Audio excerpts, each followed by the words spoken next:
Hey guys, it's Mrs. Manley checking in with you for another lesson.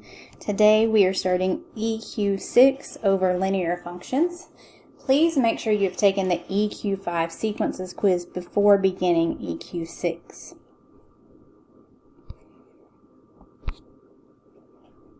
The first thing we're going to do is review slope-intercept form y equals mx plus b. And the way that we're going to do that is looking at an arithmetic sequence to see if it's linear. So, the things we need to remember is that a sub n equals is in the same place as y equals in the equation, so they're interchangeable. And n is in the same place as x in the equation, so they're also interchangeable. So our goal is to get our equation to look like this. Y equals mx plus b. Okay? Now we're not going to actually change the letters, but we're going to get the forms to match. Alright, so our first step is going to be to distribute. So I'm going to come over here to my common difference, and I'm going to distribute it times what's in parentheses. So I'm going to have a sub n equals 2, and then 4 times n is positive 4n, and 4 times negative 1 is negative 4.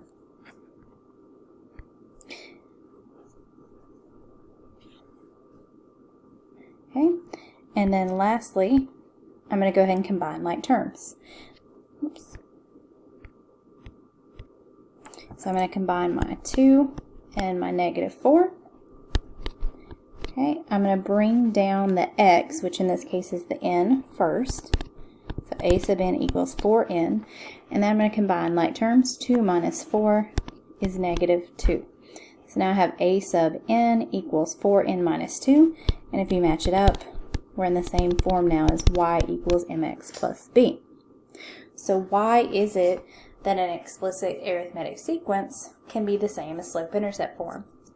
We have to think back to what it means to be in slope-intercept form. We can only put linear equations in slope-intercept form because they have a constant rate of change. They're either adding or subtracting by the same number. Explicit arithmetic sequences do the same thing. They have a common difference that adds or subtracts the same number.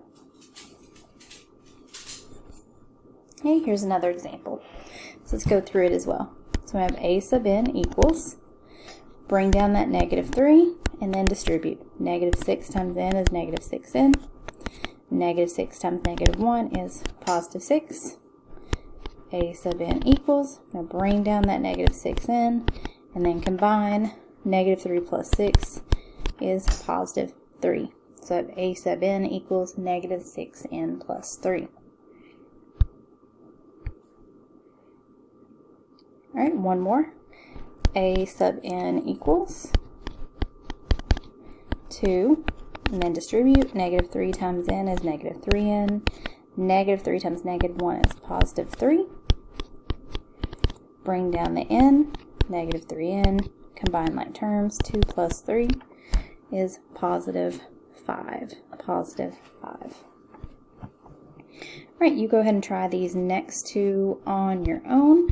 Go ahead and pause the screen, and then hit play again to see how you did.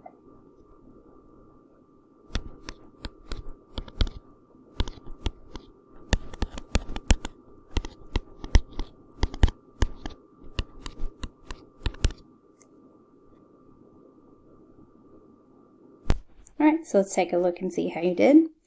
For the first one, you should have had a sub n equals negative 2n minus 4. And for the second, you should have had a sub n equals 6n minus 3. Alright, next thing we're going to do is we're going to review standard form to slope-intercept form, which you should have been exposed to last year in 8th grade. So go ahead and make sure that you have some paper that you can write your examples down on, preferably your math notebook. And we're going to go ahead and start with number 1. So our goal is to get these to be in the form y equals mx plus b, which means we need to get y by itself. So that's always going to be our first step, is to look and see what we need to do to get y by itself. So in number 1, we have 2y equals 4x plus 2. So right now, the only thing with y is the 2 that's attached to it. Remember, 2y means 2 times y. So to get rid of that 2, we have to do the opposite, which would be division. But remember, what I do to one side of the equation, I have to do to the other. So I'm going to divide by 2 all the way across. 2 divided by 2 is 1, but we don't write 1y, we just write y, equals 4 divided by 2 is 2, and don't forget your x, plus 2 divided by 2 is 1. So now I'm in slope-intercept form. All right, let's go ahead and see another one. So for number 2, I have 2x plus 3y equals 15. So again, my goal is to get y by itself. This time I have an x over here with my y. So before I can do any division, I have to get rid of that x. It's a positive 2x, so the opposite would be negative 2x, meaning I'm going to subtract 2x on both sides of the equal sign. So 2x minus 2x makes 0. I'm going to bring down this 3y that's left, equals. And then 15 and negative 2x, those are not like terms. We can't combine those. And remember that our goal is to get this to be y equals mx plus b. So if I need it to be y equals mx plus b, I need an mx and a b. So I'm going to bring down my x first, so negative 2x.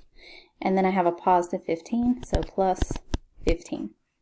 So now I have 3y equals negative 2x plus 15. My last step is to get rid of that 3. So again, I'm going to divide all the way across. So I get y equals negative 2 divided by 3 will not come out evenly. So we're going to leave it negative 2/3 x. Because remember, this is slope, and slope is rise over run. And then we have 15 divided by 3 is positive 5. So I get y equals negative 2/3 x plus 5. Right, go ahead at this point and pause your screen to go ahead and work the next 4 examples. Then unpause when you're ready to see how you did. Alright guys, here we go. So I saved number 3 and 5 to do for you since we haven't seen one like this yet where we have a negative y. So for number 3, we're going to have 4x minus y equals 8. So again, we're going to start by moving this 4x. So I'm going to subtract 4x on both sides. 4x minus 4x is 0, and I still have a negative y to bring down, equals, remember the x comes down first because it's mx plus b, and then the positive 8. So when you get here, negative y equals negative 4x plus 8, you have to remember that we don't need negative y equals mx plus b, we just need y equals mx plus b. A negative y means it's a negative 1y, so to get rid of that negative, I need to divide by negative 1 all the way across. So that's going to give me y equals, negative by negative makes positive 4x, positive by negative makes negative 8. Basically, whenever you divide by a negative 1, you're going to change the signs of everything. So let's look at another one on number 5. X minus y equals 3. So again, we're going to subtract x on both sides. X minus x is 0. There's that negative y equals, x comes down first, and then positive 3. And again, we divide everything by a negative. So I get y equals positive x minus 3. Okay, go ahead and check over your others. If there are any of these that you have questions about, feel free to email me with what number and type the problem in, and I can definitely give you some feedback and go over it with you.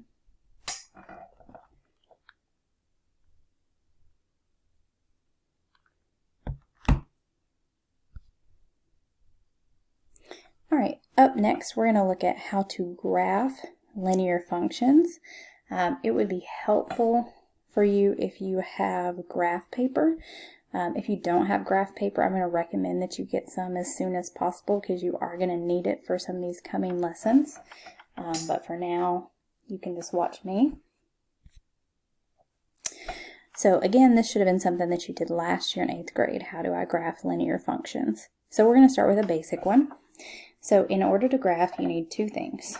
You need slope, which is right here attached to your x, and you need a y-intercept, which is going to be your b.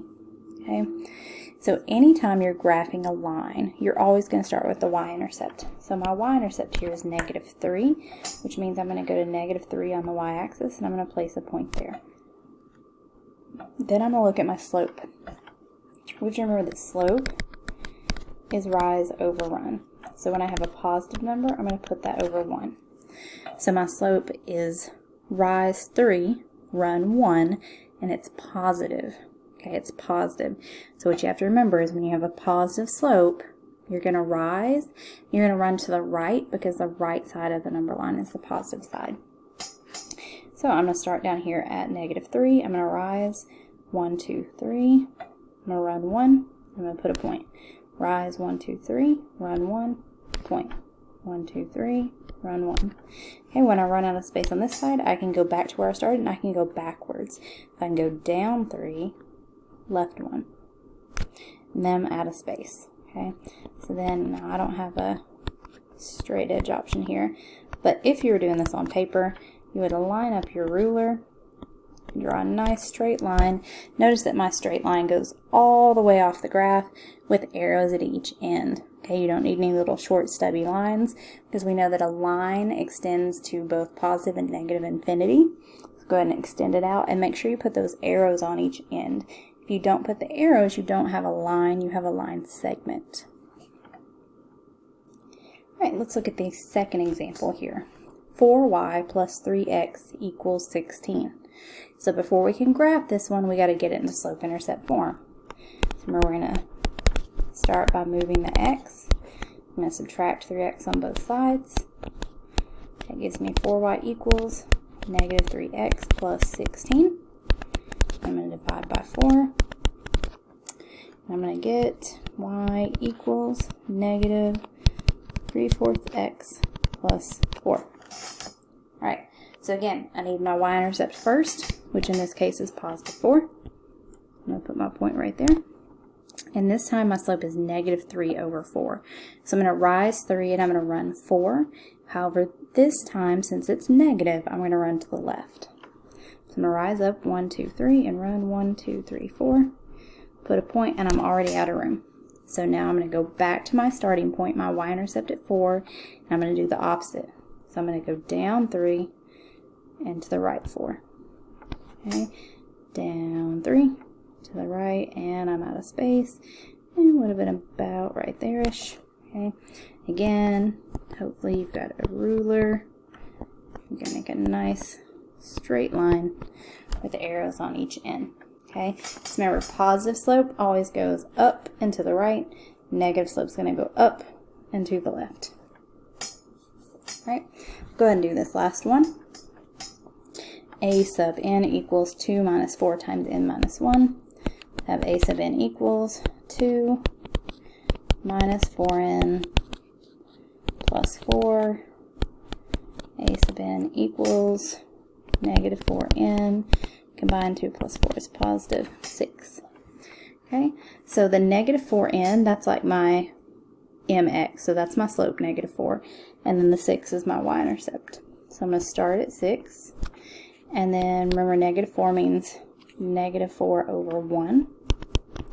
So I'm going to rise 4 and run to the left 1. But I'm out of space and I can't do that. Okay, so I was going to rise 4 and go left 1. So now I'm going to do the opposite. Okay, so I'm going to go down 4. 1, 2, 3, 4. And right 1. Down 4. 1, 2, 3, 4. Right 1. 1, 2, 3, 4. Right 1. And again, go ahead, connect those points with a nice straight line, unlike mine, with arrows at each end.